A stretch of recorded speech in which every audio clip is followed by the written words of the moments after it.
পৰীক্ষাটো যেহেতু সিমান গুৰুত্ব দিয়া হোৱা নাই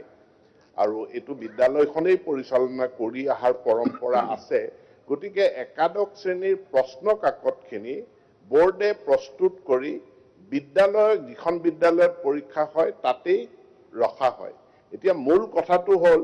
যে বিদ্যালয়ৰ শিক্ষক শিক্ষয়িত্ৰী বিদ্যালয় কৰ্তৃপক্ষ যেটো এক্সামিনেশন সেন্টাৰ তেওঁলোকক বিশ্বাসত লম নে নলম নে নুলুৱাকৈ আমি পুলিচৰো ক্লাছ 10 12ত যেনেকৈ আমি পুলিচ আৰু প্ৰশাসনৰ সহায় লৈ পৰীক্ষা অনুষ্ঠিত কৰো তেনেকৈ আমি একাদশ শ্ৰেণীৰ পৰীক্ষাটোতো আমি পুলিচ আৰু প্ৰশাসনৰ সহায় লৈ পাতিম নেকি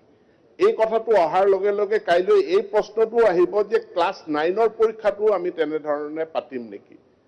এতেকে আমি একাদশ শ্ৰেণীৰ পৰীক্ষা বিদ্যালয়সমূহক আস্থাত লৈয়ে পাতিছিল কিন্তু বিদ্যালয়সমূহৰ পৰাই প্ৰশ্নকাকত লিক হ'ল প্ৰথম প্ৰশ্নকাকত যেতিয়া লিক হোৱাৰ খবৰটো মই ক'ত পালো যে আব্দুল ৰছিদ মণ্ডল ডাঙৰীয়া আপোনাৰ গৃহ জিলা গোৱালপাৰাৰ পৰাই এই প্ৰশ্নকাকত লিক হোৱাৰ তাতেই প্ৰথম আৰম্ভণি হৈছে আৰু তাৰ পাছত যেতিয়া গোটেই অসমত বিচাৰ খুচাৰ কৰা হ'ল আমি 15খন বিদ্যালয় পালো যিখিনি বিদ্যালয়ে আগতীয়াকৈ আগদিনাখনে তেওঁলোকে প্ৰশ্নকাকতৰ টোপোলাটো খুলিছে আৰু এই 15খন বিদ্যালয়ৰ ভিতৰত 12খন বিদ্যালয়ে প্ৰাইভেট স্কুল এতিয়া লগে লগে এই প্ৰশ্নটো আহিব মোৰ তাত হোৱাটছএপত বহুত মেছেজ আহিছে যে প্ৰাইভেট স্কুলক পৰীক্ষা কেন্দ্ৰ হ'ব নালাগে আমি চৰকাৰে খুব সক্ৰিয়ভাৱে এই কথাটো বিবেচনা কৰি আছো যে এতিয়াৰ পৰা প্ৰাইভেট স্কুল বা ভেঞ্চাৰ স্কুলত আমি এক্সামিনেশন সেন্টাৰ দিম নে নিদিম খুব সোনকালে বোৰ্ডে এটা সিদ্ধান্ত ল'ব বা চৰকাৰেও এটা সিদ্ধান্ত ল'ব যে কেৱল চৰকাৰী বিদ্যালয়তহে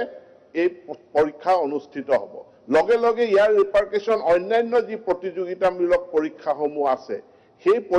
প্ৰতিযোগিতামূলক পৰীক্ষাসমূহ ব্যক্তিগত খণ্ডৰ বিদ্যালয়ত এইবিলাক অনুষ্ঠিত কৰা হ'বনে নহয় সেই সম্পৰ্কেও আমি এটা সিদ্ধান্ত ল'ব লাগিব গোটেই বিষয়টো আমি পৰীক্ষা কৰি আছো প্ৰশ্নকাকত স্কুল এডুকেশন বোৰ্ডৰ পৰা লিক হোৱা নাই আমি খুবেই স্পষ্ট হোৱা উচিত যে বেমাৰটো য'ত হৈছে তাতে চিকিৎসা কৰিব লাগিব বেমাৰ নোহোৱা জায়গাত খুন্দিয়াই পেলে একো লাভ নহব বেমাৰটো সৃষ্টি হৈছে বিদ্যালয়ত গতিকে আগৰবাৰ বেমাৰ সৃষ্টি হৈছিল বিদ্যালয় আৰু থানাৰ মাজত হেতুৰ চিকিৎসা কৰা হ'ল এবাৰ বিদ্যালয়ত বেমাৰটো হৈছে সেই বেমাৰৰো আমি চিকিৎসা কৰিম এটা শৃংখলিত পৰীক্ষা ব্যৱস্থা আমি গঢ়ি তোলাৰ কাৰণে আমি আপ্ৰাণ চেষ্টা কৰিছো আৰু ইয়াত আমি সফল হ'ম বুলি আমাৰ দৃঢ় বিশ্বাস আছে আমি নীতিগত কিছুমান সিদ্ধান্ত ল'ব লাগিব প্ৰাইভেট বিদ্যালয়ৰ ক্ষেত্ৰত সেইখিনি আমি সিদ্ধান্ত গ্ৰহণ কৰিম কিন্তু একাদশ শ্ৰেণীৰ পৰীক্ষাটো যেহেতু সিমান গুৰুত্ব দিয়া হোৱা নাই আৰু এইটো বিদ্যালয়খনেই পৰিচালনা কৰি অহাৰ পৰম্পৰা আছে গতিকে একাদশ শ্ৰেণীৰ প্ৰশ্ন কাকতখিনি বোৰ্ডে প্ৰস্তুত কৰি বিদ্যালয় যিখন বিদ্যালয়ত পৰীক্ষা হয় তাতেই ৰখা হয় এতিয়া মূল কথাটো হ'ল যে বিদ্যালয়ৰ শিক্ষক শিক্ষয়িত্ৰী বিদ্যালয় কৰ্তৃপক্ষ যেটো এক্সামিনেশন সেন্টাৰ তেওঁলোকক বিশ্বাসত লম নে নলম নে নুলুৱাকৈ আমি পুলিচৰো ক্লাছ 10 12ত যেনেকৈ আমি পুলিচ আৰু প্ৰশাসনৰ সহায় লৈ পৰীক্ষা অনুষ্ঠিত কৰো তেনেকৈ আমি একাদশ শ্ৰেণীৰ পৰীক্ষাটোতো আমি পুলিচ আৰু প্ৰশাসনৰ সহায় লৈ পাতিম নেকি এই কথাটো অহাৰ লগে লগে কাইলৈ এই প্ৰশ্নটো আহিব যে ক্লাছ 9ৰ পৰীক্ষাটো আমি তেনে ধৰণে পাতিম নেকি এতেকে আমি একাদশ শ্ৰেণীৰ পৰীক্ষা বিদ্যালয়সমূহক আস্থাত লৈয়ে পাতিছিল কিন্তু বিদ্যালয়সমূহৰ পৰাই প্ৰশ্নকাকত লিক হ'ল প্ৰথম প্ৰশ্নকাকত যেতিয়া লিক হোৱাৰ খবৰটো মই ক'ত পালো যে আব্দুল ৰছিদ মণ্ডল ডাঙৰীয়া আপোনাৰ গৃহ জিলা গোৱালপাৰাৰ পৰাই এই প্ৰশ্নকাকত লিক হোৱাৰ তাতেই প্ৰথম আৰম্ভণি হৈছে আৰু তাৰ পাছত যেতিয়া গোটেই অসমত বিচাৰ খুচাৰ কৰা হ'ল আমি 15খন বিদ্যালয় পালো যিখিনি বিদ্যালয়ে আগতীয়াকৈ আগদিনাখনে তেওঁলোকে প্ৰশ্নকাকতৰ টোপোলাটো খুলিছে আৰু এই 15খন বিদ্যালয়ৰ ভিতৰত 12খন বিদ্যালয়ে প্ৰাইভেট স্কুল এতিয়া লগে লগে এই প্ৰশ্নটো আহিব মোৰ তাত হোৱাটছএপত বহুত মেছেজ আহিছে যে প্ৰাইভেট স্কুলক পৰীক্ষা কেন্দ্ৰ হ'ব নালাগে আমি চৰকাৰে খুব সক্ৰিয়ভাৱে এই কথাটো বিবেচনা কৰি আছো যে এতিয়াৰ পৰা প্ৰাইভেট স্কুল বা ভেঞ্চাৰ স্কুলত আমি এক্সামিনেশন সেন্টাৰ দিম নে নিদিম খুব সোনকালে বোৰ্ডে এটা সিদ্ধান্ত ল'ব বা চৰকাৰেও এটা সিদ্ধান্ত ল'ব যে কেৱল চৰকাৰী বিদ্যালয়তহে এই পৰীক্ষা অনুষ্ঠিত হ'ব লগে লগে ইয়াৰ ৰিপাৰ্কেশ্যন অন্যান্য যি প্ৰতিযোগিতামূলক পৰীক্ষাসমূহ আছে সেই প্ৰতিযোগিতামূলক পৰীক্ষাসমূহো ব্যক্তিগত খণ্ডৰ বিদ্যালয়ত এইবিলাক অনুষ্ঠিত কৰা হ'বনে নহয় সেই সম্পৰ্কেও আমি এটা সিদ্ধান্ত ল'ব লাগিব। গোটেই বিষয়টো আমি পৰীক্ষা কৰি আছো। প্ৰশ্ন কাকত স্কুল এডুকেশ্যন বোৰ্ডৰ পৰা লিক হোৱা নাই। আমি খুবেই স্পষ্ট হোৱা উচিত যে বেমাৰটো য'ত হৈছে তাতে চিকিৎসা কৰিব লাগিব। বেমাৰ নোহোৱা জেগাত খুন্দিয়াই পেলাই একো লাভ নহ'ব। বেমাৰটো সৃষ্টি হৈছে বিদ্যালয়ত, গতিকে আগৰবাৰ বেমাৰ সৃষ্টি হৈছিল বিদ্যালয় আৰু থানাৰ মাজত, সেইটোৰ চিকিৎসা কৰা হ'ল। এইবাৰ বিদ্যালয়ত বেমাৰটো হৈছে, সেই বেমাৰৰো আমি চিকিৎসা কৰিম। এটা শৃংখলিত পৰীক্ষা ব্যৱস্থা আমি গঢ়ি তোলাৰ কাৰণে আমি আপ্ৰাণ চেষ্টা কৰিছো আৰু ইয়াত আমি সফল হ'ম বুলি আমাৰ দৃঢ় বিশ্বাস আছে। আমি নীতিগত কিছুমান সিদ্ধান্ত ল'ব লাগিব প্ৰাইভেট বিদ্যালয়ৰ ক্ষেত্ৰত, সেইখিনি আমি সিদ্ধান্ত গ্ৰহণ কৰিম। কিন্তু একাদশ শ্ৰেণীৰ পৰীক্ষাটোক যিহেতু সিমান গুৰুত্ব দিয়া হোৱা নাই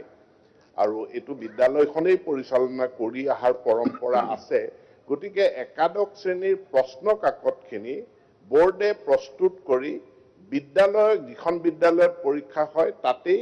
ৰখা হয়। এতিয়া মূল কথাটো হ'ল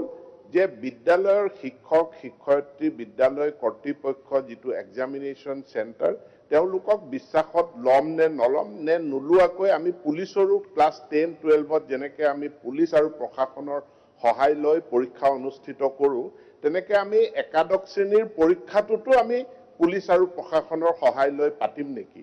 এই কথাটো অহাৰ লগে লগে কাইলৈ এই প্ৰশ্নটো আহিব যে ক্লাছ 9ৰ পৰীক্ষাটো আমি তেনেধৰণে পাতিম নেকি? এতেকে আমি একাদশ শ্ৰেণীৰ পৰীক্ষা বিদ্যালয়সমূহক আস্থাত লৈয়ে পাতিছিলোঁ, কিন্তু বিদ্যালয়সমূহৰ পৰাই প্ৰশ্ন কাকত লিক হ'ল। প্ৰথম প্ৰশ্ন কাকত যেতিয়া লিক হোৱাৰ খবৰটো মই ক'ত পালোঁ যে আব্দুল ৰছিদ মণ্ডল ডাঙৰীয়া আপোনাৰ গৃহ জিলা গোৱালপাৰাৰ পৰাই এই প্ৰশ্ন কাকত লিক হোৱাৰ তাতেই প্ৰথম আৰম্ভণি হৈছে। আৰু তাৰ পাছত যেতিয়া গোটেই অসমত বিচাৰ খোচাৰ কৰা হ'ল, আমি 15খন বিদ্যালয় পালোঁ যিখিনি বিদ্যালয়ে আগতীয়াকৈ আগদিনাখনে তেওঁলোকে প্ৰশ্ন কাকতৰ টোপোলাটো খুলিছে। আৰু এই 15খন বিদ্যালয়ৰ ভিতৰত 12খন বিদ্যালয়ে প্ৰাইভেট স্কুল। এতিয়া লগে লগে এই প্ৰশ্নটো আহিব, মোৰ তাত হোৱাটছএপত বহুত মেছেজ আহিছে যে প্ৰাইভেট স্কুলক তাত পৰীক্ষা কেন্দ্ৰ হ'ব নালাগে। আমি চৰকাৰে খুব সক্ৰিয়ভাৱে এই কথাটো বিবেচনা কৰি আছো যে এতিয়াৰ পৰা প্ৰাইভেট স্কুল বা ভেঞ্চাৰ স্কুলত আমি এক্সামিনেশ্যন চেণ্টাৰ দিম নে নিদিম। খুব সোনকালে বোৰ্ডে এটা সিদ্ধান্ত ল'ব বা চৰকাৰেও এটা সিদ্ধান্ত ল'ব যে কেৱল চৰকাৰী বিদ্যালয়তহে এই পৰীক্ষা অনুষ্ঠিত হ'ব। লগে লগে ইয়াৰ ৰিপাৰ্কেশ্যন অন্যান্য যি প্ৰতিযোগিতামূলক পৰীক্ষাসমূহ আছে সেই প্ৰতিযোগিতামূলক পৰীক্ষাসমূহো ব্যক্তিগত খণ্ডৰ বিদ্যালয়ত এইবিলাক অনুষ্ঠিত কৰা হ'বনে নহয় সেই সম্পৰ্কেও আমি এটা সিদ্ধান্ত ল'ব লাগিব। গোটেই বিষয়টো আমি পৰীক্ষা কৰি আছো। প্ৰশ্ন কাকত স্কুল এডুকেশ্যন বোৰ্ডৰ পৰা লিক হোৱা নাই। আমি খুবেই স্পষ্ট হোৱা উচিত যে বেমাৰটো য'ত হৈছে তাতে চিকিৎসা কৰিব লাগিব। বেমাৰ নোহোৱা জেগাত খুন্দিয়াই পেলাই একো লাভ নহ'ব। বেমাৰটো সৃষ্টি হৈছে বিদ্যালয়ত, গতিকে আগৰবাৰ বেমাৰ সৃষ্টি হৈছিল বিদ্যালয় আৰু থানাৰ মাজত, সেইটোৰ চিকিৎসা কৰা হ'ল। এইবাৰ বিদ্যালয়ত বেমাৰটো হৈছে, সেই বেমাৰৰো আমি চিকিৎসা কৰিম। এটা শৃংখলিত পৰীক্ষা ব্যৱস্থা আমি গঢ়ি তোলাৰ কাৰণে আমি আপ্ৰাণ চেষ্টা কৰিছো আৰু ইয়াত আমি সফল হ'ম বুলি আমাৰ দৃঢ় বিশ্বাস আছে। আমি নীতিগত কিছুমান সিদ্ধান্ত ল'ব লাগিব প্ৰাইভেট বিদ্যালয়ৰ ক্ষেত্ৰত, সেইখিনি আমি সিদ্ধান্ত গ্ৰহণ কৰিম। কিন্তু একাদশ শ্ৰেণীৰ পৰীক্ষাটোক যিহেতু সিমান গুৰুত্ব দিয়া হোৱা নাই আৰু এইটো বিদ্যালয়খনেই পৰিচালনা কৰি অহাৰ পৰম্পৰা আছে, গতিকে একাদশ শ্ৰেণীৰ প্ৰশ্ন কাকতখিনি বোৰ্ডে প্ৰস্তুত কৰি যিখন বিদ্যালয়ত পৰীক্ষা হয়